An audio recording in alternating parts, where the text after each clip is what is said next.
First on reporter. സംസ്ഥാനത്ത് ജില്ലാ വിഭജനം അനിവാര്യമാണെന്ന് മുസ്ലിം ലീഗ് സംസ്ഥാന ജനറൽ സെക്രട്ടറി PMA സലാം. ജനസംഖ്യ ആനുപാതികമായി വിഭജിക്കണം, വിഭവ വിതരണത്തിലെ പ്രശ്നം പരിഹരിക്കണം, മലപ്പുറം വിവേചനം നേരിടുന്നുണ്ട് എന്നും PMA സലാം റിപ്പോർട്ടിനോട് പറഞ്ഞു. ഞങ്ങൾ ഏതെങ്കിലും ഒരു ജില്ല വിഭജിക്കണം, ഏതെങ്കിലും ഒരു പ്രദേശത്ത് ജില്ല ഉണ്ടാക്കണം എന്നൊരിക്കലും പറഞ്ഞിട്ടില്ല. ഇന്ത്യ രാജ്യത്തിലെ മറ്റു തൊട്ടടുത്ത തമിഴ്നാട്ടിലും കർണാടകയിലൊക്കെ നേരത്തെ 15ഉം 16ഉം ജില്ലകളുണ്ടായിരുന്നു. ഇപ്പോൾ 60ഉം 70ഉം ഒക്കെ ജില്ലകളാണ്. അത് വികസനത്തിന് ആവശ്യമാണ്. ജനസംഖ്യാനുപാതികമായി കേരളത്തിലെ ജില്ലകൾ പുനഃക്രമീകരിക്കണം. അത് നെയ്യാറ്റിൻകര വേണോ, മൂവാറ്റുപുഴ വേണോ, തിരൂർ വേണോ, പാലക്കാട്ട് വേണോ എന്നൊന്നും ഞങ്ങൾ പറയുന്നില്ല.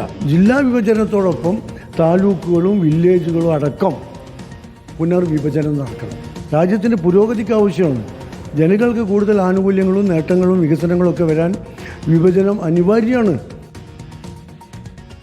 VS രഞ്ജിത്ത് വിവരങ്ങളുമായി. രഞ്ജിത്ത്, ഇപ്പോൾ ഈ ജില്ലാ വിഭജനം എന്നുള്ളത് ലീഗ് നേരത്തെ തന്നെ പറഞ്ഞിരുന്ന ഒരു കാര്യമാണ്. മലപ്പുറം ജില്ല അതിന്റെ വലിപ്പം കൊണ്ട് അതിന്റെ ഭരണം ശരിയായ രീതിയിൽ നടക്കില്ല, അതുകൊണ്ട് ജില്ല വിഭജിക്കണമെന്നുള്ള ആവശ്യം നേരത്തെ തന്നെ ഉന്നയിച്ചിരുന്നതാണ്. ഇന്നിപ്പോൾ ലീഗ് അത് ഒന്നുകൂടി ഉയർത്തിക്കാട്ടുകയാണ്. ഇപ്പോൾ മൂവാറ്റുപുഴ വിഷയം ഉയർന്നു വന്നപ്പോൾ വീണ്ടും അതിന്മേലേക്ക് ചർച്ച നീങ്ങിയിരിക്കുന്നു. രഞ്ജിത്ത്.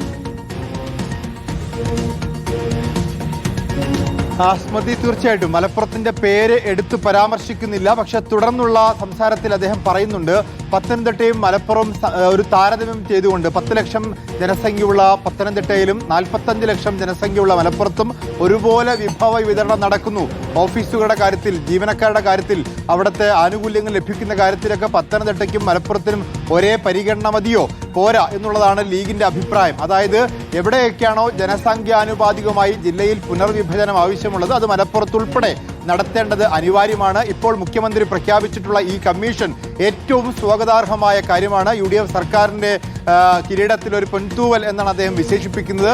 അങ്ങനെ ജില്ലാ വിഭജനത്തെക്കുറിച്ച് ചർച്ച നടക്കുമ്പോൾ മൂവാറ്റുപുഴയിൽ അത് ഒതുങ്ങിപ്പോരുത്, മലപ്പുറത്തെ കൂടി പരിഗണിക്കണം എന്ന പരാമർശം, എന്ന സൂചന അദ്ദേഹത്തിന്റെ വാക്കുകളിലുണ്ട്. കാരണം മലപ്പുറം വിവേചനം നേരിടുന്നു എന്ന് തന്നെയാണ് അദ്ദേഹം പറഞ്ഞു വെക്കുന്നത്.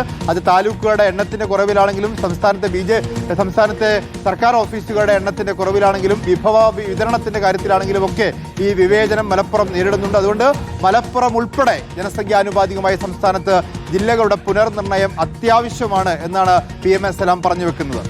ശരി, VS രഞ്ജിത്താണ് വിവരങ്ങൾ നൽകിയത്.